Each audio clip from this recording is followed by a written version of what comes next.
হরে কৃষ্ণ, হরে রাম। আমার শতকোটি প্রণাম। তোমার ভক্তদেরও আমার শতকোটি প্রণাম।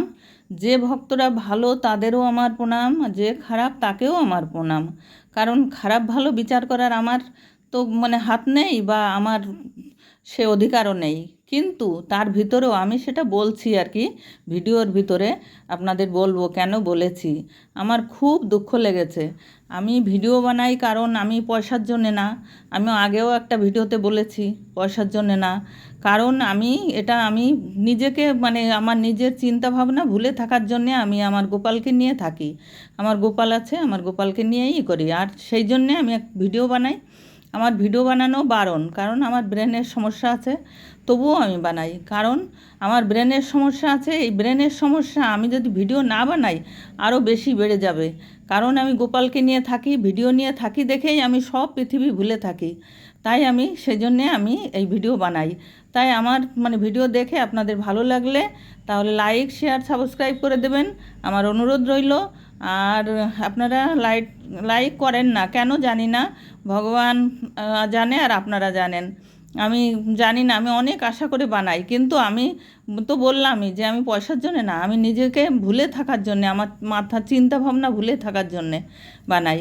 কিন্তু আমার গোপাল, সবাই তো গোপালকে চান করায়, তাই না? গঙ্গা জল দিয়ে, পঞ্চামৃত করে, তারপরে দুধ দিয়ে, দই দিয়ে, মাখন, ঘি, অনেক কিছু দিয়েই চান করায় সবাই ভিডিওতে, আর দেখি তো। তা আমিও আমার গোপালকে যখন যা থাকে দুধ দই দিয়ে, আমি আজ এই তো এক গ্লাস দই পাতিয়ে রেখেছি চান করাবো দেখে। আবার আমি কোনো সময় দুধ দিয়ে চান করাই। তাই সে একজন আর কি, ওই যে খারাপ বললাম না, খারাপ ভক্তকেও তুমি ভালো রেখো। কারণ সেই খারাপ ভক্তর কথা আমি কেন বলছি, সেও ভালো, কিন্তু সে কি করে আমি একটা তার মার বয়সী বললে চলে, বা আমি দিদির বয়সী হতে পারি। সে সেও একেবারে ছোট নয় আমার মনে হয়, ফটো দেখে তো বুঝলাম। তাই সে বলছে যে এই দুধটা কি গরুর দুধ নাকি আপনার দুধ? এর মানে কি? আমার দুধ আমার এখন বয়স হয়েছে, আমার ছেলেরা বিয়ে করেছে, আমার এখন দুধ আছে? তাহলে এই কথার মানে কি? এই এত খারাপ কেন খারাপ বলছি, যে এরকম ভগবানকে নিয়ে এরকম কথা বলে, এদের একটু মনে ভয়ও নেই, এদের পাপের ভয় নেই। তার জন্যে বলেছি আমি যে খারাপ। তবুও আমি বলছি ঠাকুরকে, আমি অভিশাপ দিচ্ছি না, আমি বলছি ওকে ভালো রাখুক, ও ভালো থাকুক। আমাকে বলেছে ঠিক আছে, কিন্তু আমার ওই গোপালকে আমি দুধ দিয়ে চান করাতে গেলেই কথাটা মনে পড়ে, আমি ভুলতে পারি না। এই জন্যে, ভোলার জন্যে কী করতে পারি আপনারা বলবেন তো, যে আমি কি করলে আমি ওই কথাটা ভুলে যাব? আমি এটা বেশ কিছুদিন হয়েছে বলেছে, কিন্তু যখনই আমি গোপালকে চান করাতে যাই কথাটা আমার মনে পড়ে যায়। আর এই জন্যে আমার খুব খারাপ লাগে যে কেন এরকম কথা বললো ভগবানকে নিয়ে। আমি তো গোপাল যদি আমার দুধ খেতে পারে, আমার সন্তান, আমি তো সন্তানের মতো দেখি। আমার দুটো ছেলে, আমি গোপালকে বলি, আর একটা আমার এখন যখন থেকে গোপালকে নিয়ে এসেছি তখন থেকে আমি বলি আমার তিনটে ছেলে, আমার মেয়ে নেই। তা তিনটে ছেলে, বৌমারা এসছে, আমরা বৌমাদের আমি বলি ওরা আমার মেয়ে। তাই এবার যদি আমার গপু আমার দুধ খায়, আমার দুধে চান করে, তাহলে অন্যায় কি, ক্ষতি কি? কিন্তু আমার তো দুধই নেই, আমার গরুর দুধ ছাড়া তো উপায় নেই। তাহলে এরকম কথাটা বলা, সে কি এবার পরপর আমি ভালোভাবে ভদ্রভাবে মানে দিচ্ছি আর কি, যে তোমার আমি মায়ের বয়সী, তুমি এরকম কথা কেন বলছো? ও পরক্ষণই আবার অন্য আর একটা দিয়ে আবার কমেন্ট করছে। এইভাবে বেশ কয়েকটা কমেন্টের পরে তারপরে আমার স্বামীর ফটো দিয়ে আমি একটা ভিডিও করেছি। আমার স্বামীর সিআরপিএফে চাকরি করতো, এসআই ছিল, সেই ফটো ছিল। সেই ফটো দিয়ে যখনই করেছি তারপর থেকে ও ভয়ে বন্ধ হয়ে গেছে আর কি, আর তারপরের থেকে আর কোনো কমেন্ট করে না। কিন্তু সেই যে কমেন্টগুলো করেছে সেগুলোতেই আমার তো মন এত খারাপ, আমি সেটা ভুলতেই পারি না। তাহলে কী করে আমি ভুলে থাকবো, সেটা আপনারা বলবেন আর কি, যে এই কথাটা আর মনে আসবে না আমার। ভগবান তুমি বলো যে আমি কি করলে এই কথাটা আমার আর মনে আসবে না। কিন্তু আমি যখনই তোমাকে আমি দুধ দিয়ে চান করাতে যাই তখনই আমার মনে পড়ে যায়। তাহলে আমি তো ভুলতে পারছি না। তাহলে ওকে কি বলবো, ওকে তুমি ক্ষমা করে দিও, আর আমাকে ভুলিয়ে দাও কথাটা, যে আমি যেন ভুলে যাই।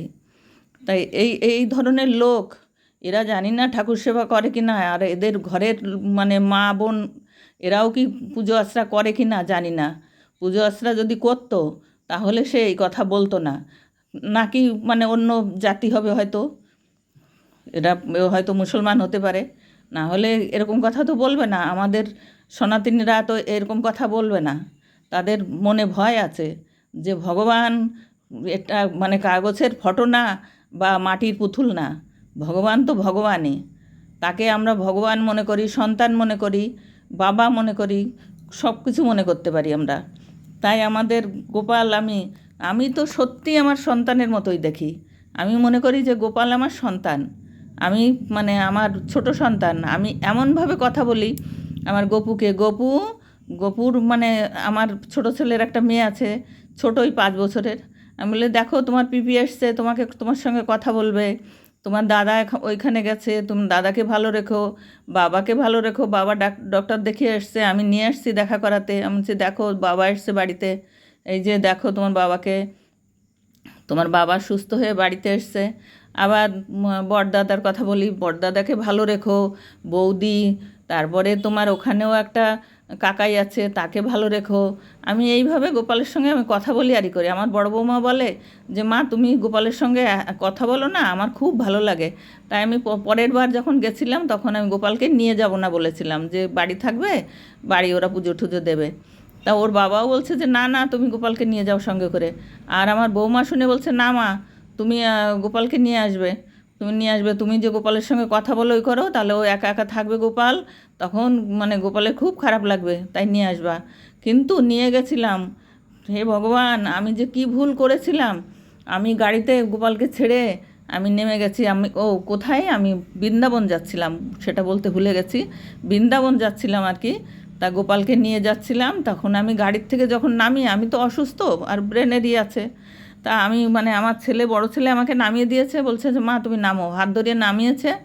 এর ভিতরে গোপাল ওখানে আছে, আমি জানি যে ওরা নামিয়ে নেবে। তো ওরা কেউই সবাই ভুলে গেছে তখন গাড়ি দিল্লিতে। তখন ওরা মানে সে নেমে গেছে, আর গাড়ির পয়সা টয়সা মেটানো হয়ে গেছে, গাড়িওয়ালা চলে গেছে প্রায় 1.5 ঘন্টা। তখন আমি কারোর হাতে আমার হঠাৎ করে মনে পড়েছে আমার গোপাল কারোর হাতে নেই।